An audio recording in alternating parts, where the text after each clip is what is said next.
लगातार गिरावट हो रही है। इस गिरावट से निफ्टी के प्राइस अर्निंग मल्टीपल में आई है कमी, पीई मल्टीपल, जिसके बेसिस पे आप कहते हैं ना कि निफ्टी की कंपनियां कितना कमा रही है, जितना कमा रही है उसके सामने कितना गुना वैल्यूएशन पे ट्रेड करना चाहिए। पीई मल्टीपल जितना ज्यादा उतना महंगा मार्केट, पीई मल्टीपल जितना कम उतना सस्ता मार्केट, और आप जितने कम पीई मल्टीपल पे खरीदेंगे उतने आपके लिए रिस्क कम हो जाती है। तो क्या इतनी गिरावट होने के बाद निफ्टी के पीई मल्टीपल में कोई कमी आई है? जरूर आई होगी। कितनी आई है और इसका क्या मायना है? वरुण हमारे साथ है तैयार बताने के लिए। वरुण बताइए, निफ्टी के वैल्यूएशंस पे क्या है रिपोर्ट? जी, तो पी मल्टीपल में अच्छी खासी कमी है, ये बात तो सही है, और पिछले महीने से अगर हम देखेंगे तो कमी आ ही रही थी। देखिए इस बार जो निफ्टी का पी मल्टीपल है, अगर आप average monthly Nifty P multiple देखेंगे तो वो ऑलमोस्ट 20 के नीचे जाते हुए दिखाई दे रहा है। अब 20 के नीचे का इंपॉर्टेंस क्या है?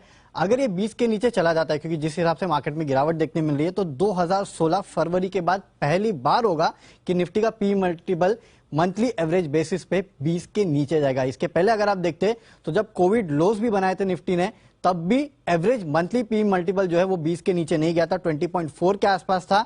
और मार्च में, अगर आप ये अप्रैल की बात कर रहा हूं मैं, अप्रैल 2020 और मार्च 2020 को भी अगर आप देखेंगे तो 21.4 के आसपास था।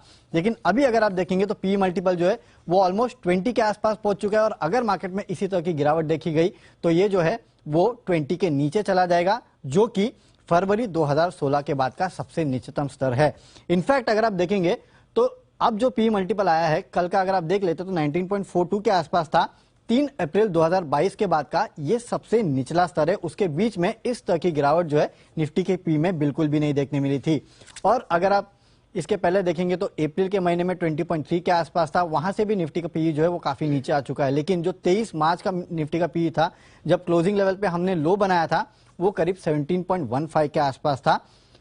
तो अगर वहां तक जाना है तो फिर 13,800 के आसपास का लेवल आपको देखने मिलेगा। लेकिन अक्सर ये देखा जाता है कि मंथली पी जो है वो 20 के नीचे नहीं जाता है, और जब जब जाता है तब तब एक रिबाउंड देखने मिलता है।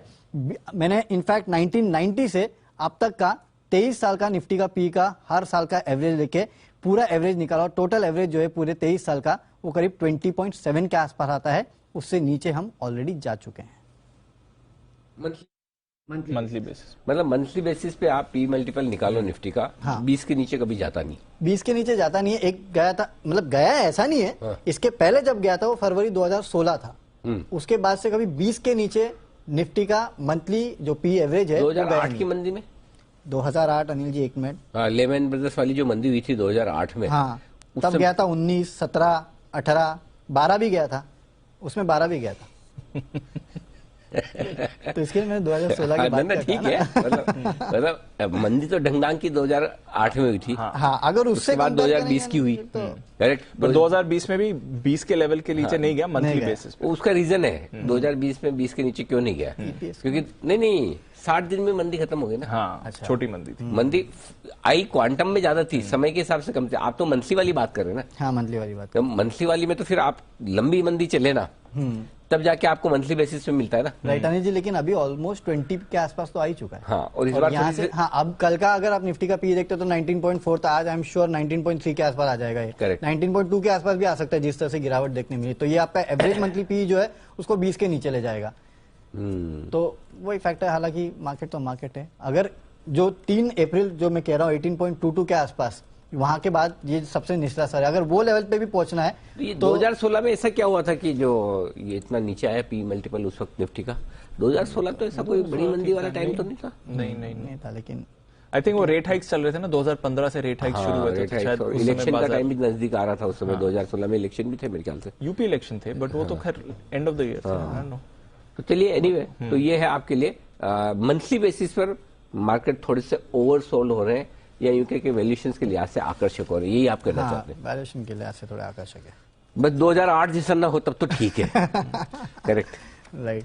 सर मेरे को एक्चुअली इस पे, हाँ, ऐसा होना होता तो 2020 में भी हो जाता। जब एक ऑल ऑफ अ सडन जो इवेंट हुआ, एटलीस्ट यहाँ पे हमें इवेंट तो पता है, वहां तो इवेंट ही नहीं पता था।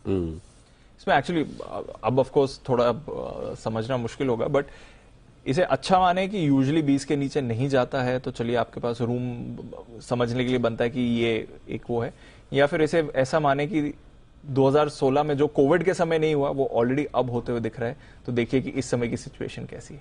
कहना मुश्किल है, नहीं समझ आता। दोनों तरफ से इसमें आर्ग्यूमेंट बात सही है। जरा एक बार कुणाल जी भी इस पर विशेष टिप्पणी करना चाहते हैं, जैन साहब की भी राय ली जाए। कुणाल जी बताएं। अनिल जी देखिए, मैं दो बातें कहना चाहता हूं। सबसे पहले तो अनिल जी 2016 में हुआ था डीमोनेटाइजेशन, तो अनिल जी उस वक्त वो पी ड्रॉप हुआ था। और दूसरी बात अनिल जी, जो अभी आपने कहा कि जो ये फॉल आ रहा है पी में, इसमें अनिल जी ये चीज नोट करनी चाहिए कि इस बार पी 40 के लेवल से नीचे आ रहा है, यानी कि साल भर से लगातार पी में हम करेक्शन देख रहे हैं। 2008 में भी जब पी घटा था तो अनिल जी 1 साल से ज्यादा तक पी लगातार नीचे नहीं आता, तो इस बार 40 से घटकर ये 19-20 आया है। तो मुझे लगता है अनिल जी काफी हद तक अगर आप पी के हिसाब से देखें तो ये बेस बन चुका है पी का। सही है। लेकिन हाँ, 2016 की जो नोटबंदी वो तो अक्टूबर में हुई थी मेरे ख्याल से।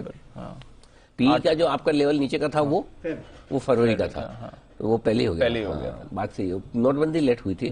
बट हाँ, ये बात सही है कि इस बार जब मार्केट बढ़े थे तो सब लोग ये कहते थे कि आमतौर पर 28-30 के पी मल्टीपल से ऊपर निफ्टी ट्रेड भी नहीं करता, राइट। लेकिन इस बार 40 के मल्टीपल से भी ऊपर तक गया था। तो इस हिसाब से तो काफी कुछ करेक्शन हो गया। आधा 50% प्राइस मल्टीपल उड़ चुके हैं। जैन साहब, आपकी राय दें। नहीं, बिल्कुल। देखिए अनिल जी, पी मल्टीपल्स तो देखना चाहिए, और इनफैक्ट मैं अभी रिसेंटली कोई सेमिनार में भी इसके ऊपर काफी डिटेल डिस्कशन किया था। एक चीज और देखनी होगी, इंटरेस्ट रेट्स को भी हर बार उसको इसके साथ एक बड़ा फैक्टर होता है पी मल्टीपल और इंटरेस्ट रेट का फैक्टर भी। तो इस बार इंटरेस्ट रेट्स बढ़ रहे हैं तो ये लाजमी है कि घटेगा। मुझे लगता है कि और भी नीचे आ सकता है, और कुछ जून में देखिए रिजल्ट आए तो उसकी वजह से भी ऊपर आया। बट ओवरऑल मुझे लगता है कि कहीं ना कहीं बॉटमिंग आउट प्रोसेस नजर आ रहा है।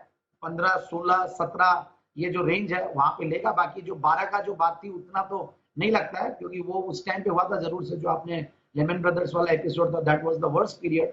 और हर बार ऐसा आता है माहौल, मुझे लगता है कि 1.5 साल 2 साल लगते हैं, फिर वापस से चीजें वापस से रिबाउंड करेगी। नेक्स्ट ईयर ये नहीं भूलना चाहिए कि प्री इलेक्शन ईयर रहेगा। 2024 इलेक्शन है तो 2023 में माहौल बनेगा। सो मुझे लगता है कि कहीं ना कहीं ये अब एक अच्छा खासा लेवल है जो वैल्यूएशन के लिहाज से अट्रैक्टिव हो गया पी का लेवल। ये है राय आपके लिए निफ्टी के पी मल्टीपल पर इस वक्त, और पूरी की पूरी रिसर्च हमने रखी है आपके सामने।